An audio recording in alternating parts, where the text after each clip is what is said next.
For doing that, I would ask you to go to the first slide, because it shows that who is Nyrstar is a zinc smelter. Is, by the way, the first zinc smelter in the world. It has a market share of around 9% worldwide. 10% was considered by many companies as an important position in the world.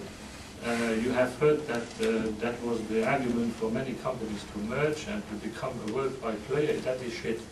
That is mainly not right when things are going down. That's a story that basically under McKinsey leadership was pushing people to do consolidation of a bigger perimeter of misery. But it does not help you to solve the problem when things are going down, and my friends of McKinsey recognized this at the time. If I would take China out, you should know that there is 1.2 billion tons of steel, but worldwide only 12 million tons of zinc.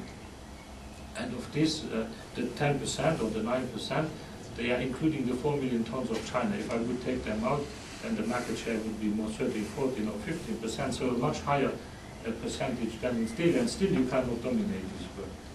It raises a question that you will have to think about in the future, if these international big groups worldwide present, if that is really an advantage. Definitely it is a disadvantage because of it raises complexity and it increases your costs. You will have headquarters everywhere, regional headquarters, you will run the business like an international group should run it, but are you sure that that is the best? Definitely cost-wise it is not true. The second one is, today when you need support, where do you get the support? You do not get it from big economical regions, you don't get it from the European Commission, you get it from your national government. International companies do not have a national government. They are without any nation. They are maybe international, but at the end they are nothing. They are not Luxembourgish, they are not Belgian, they are not Dutch, they are not English, they are not Australian, they are nothing. So that's a very important point, because when you look at how the governments, especially the members of the G20, decide on the future of this world, then it raises really question in what sense in an international group, and you see on the map that is a group which is, in my case, present from Tennessee to Tasmania in Australia, which goes around the world, that is not really helpful. It also shows why today you have tendencies of smaller groups, or of groups that believe that being a player in a regional relevant market would be important. You see that with Opel, there are ideas, and the banks have started, that you say, why should I be in Poland if I can make my business in Benelux or wherever, and why should Opel be a part of General Motors if it could be a part of, I don't know, Volkswagen, and we could develop cars, and we would have still critical size to do that for the European market. So be sure that you do not follow the same old way of thinking, which was maybe right when everything was positive, but which definitely is not the case when we are in a situation as we are today. When you go to the next page, it's just important to understand what is a smelter. A smelter is actually supplied upstream by mining companies, and Nyrstar is the merger of zinc activities of two companies, of Australian company and of the activities of the formerly well-known Renier de Katanga, which was producing on one side zinc, but mainly copper. And so you get the material from the mines, you smelt it, and then you sell it either to customers or you sell it to something which is maybe more strange. You sell it to the Alain warehouses. That means that you have an artificial customer to whom you can sell at a certain price, and this price is fixed every day by the London Metal Exchange. After that, this zinc is used in, unfortunately I should say at this moment, 50% by steel producers because of the use it as protection against corrosion.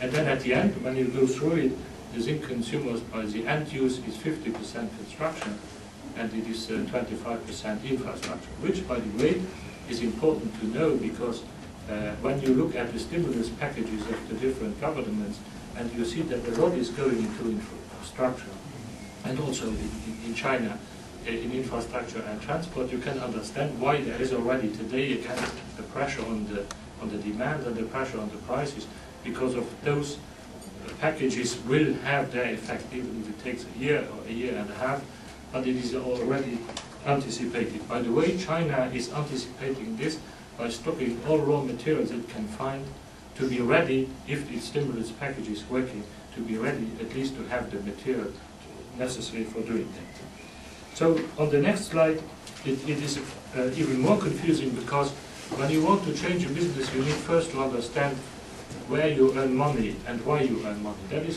That seems basic, but it is not in every company the case. Sometimes you believe you earn money with your croissants, and in fact it is the bread which gives you the money. So it's very important to understand that, and in zinc it's even more complicated.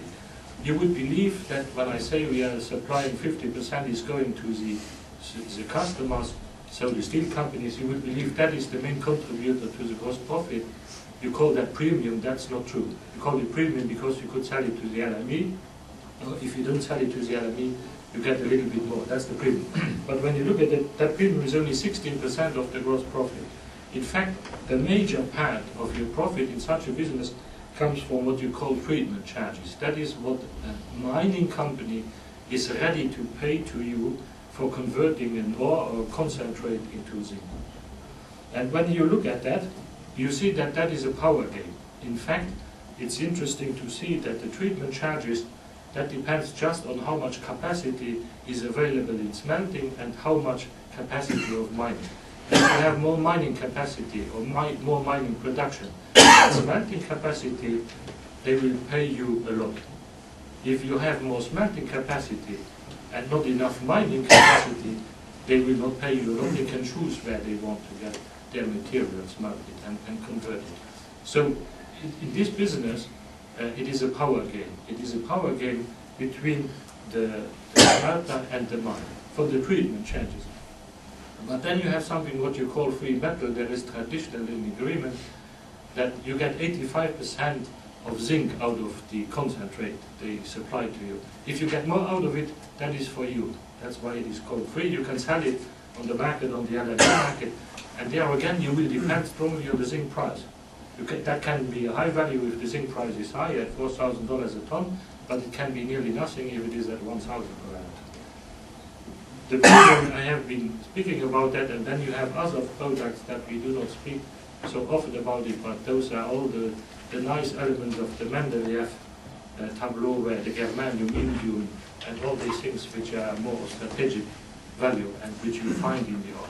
But at the end, this whole game is a question of power game between capacities. Now you should ask, and who defines the zinc price?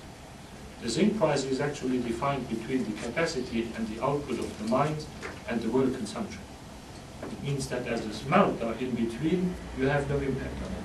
And that is then a question where you should ask yourself whether such a position is sustainable, or if you would not have to move and to become also a miner, if that would be more interesting. So what I'd like you to remember is that this capacity game is very important. Smelters in our world, in Europe, you have seen a lot is on care and maintenance, but it takes you a quarter before you can stop it, and it takes you a quarter before you can start it. A mine, you can stop it in 1 month, and you can also start it in 1 month. So actually, your result is also a question of the flexibility of your tools. Can you switch on, switch off? Which means that you are not in a system anymore where you put the maximum of output. You put the tanker on its road and it should go.